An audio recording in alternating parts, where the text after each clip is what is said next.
It should hurt, and it does, admitted Roger Federer in the aftermath of his 4-set defeat to Juan Martín del Potro in the quarterfinals of the US Open on Wednesday night. The Swiss, whose preparations for the final Grand Slam championship of the year were disrupted by a back injury this summer, bowed out of the US Open without the chance to fight Rafael Nadal for the #1 ranking in Friday's semifinals. But it is one disappointment in a season of many highs for Federer, who won his 18th and 19th major titles at the Australian Open, Nadal, and Wimbledon, Cilic. Considering where he was this time last year, injured and unable to play for the second half of the season, it is with clear perspective that Federer was able to process the defeat. "Of course, you're always disappointed when you lose in the very moment," said Federer. "It's terrible to think of what lies ahead, packing bags, going home. It's just annoying as a tennis player. It's just not the fun part.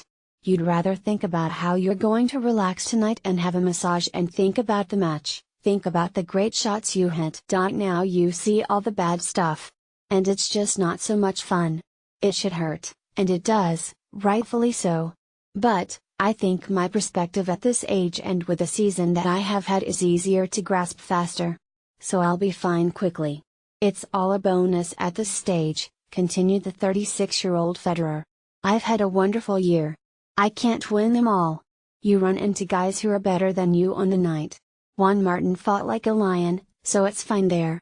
I'm upbeat about what's to come."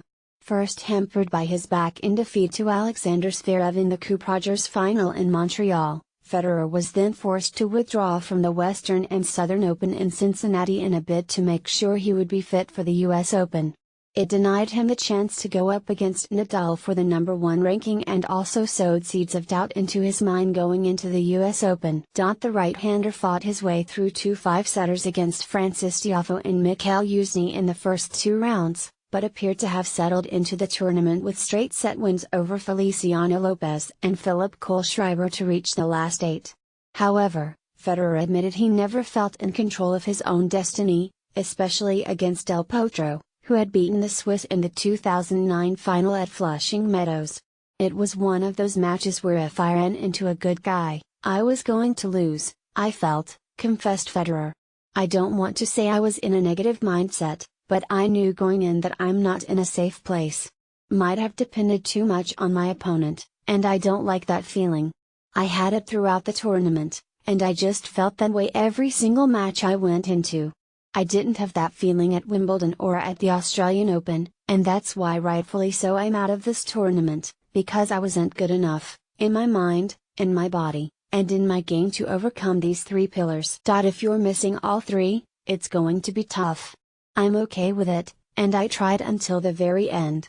And smashing certain stuff in the net that I normally wouldn't, smashing forehand volleys into the back fence, I mean, that stuff sucked. Honestly, it was terrible. Juan Martín did well. He served well, had some big shots when he needed to. That was the part that he did so much better tonight, and that's why he deserves to win." The season is far from over for Federer, though. After the chance to rest his body, the Swiss will look to go full throttle in his last 4 tournaments, in Shanghai, Basel, Paris and the Nitto ATP Finals in London, to attempt to finish the season on a high note, and maybe even wrest the #1 spot from Nadal's grip. "I regret that I didn't get the opportunity to fight for world #1 in Cincinnati," said Federer. "But that's maybe also part of the process, and I'll be fine even without #1. I have had a great year thus far. I have big priorities for the rest of the year, and I usually play very well towards the end. Now I just really need to recover and go back to the practice courts and hopefully just finish strong. Whatever that may be, I just want to play good tennis and enjoy myself."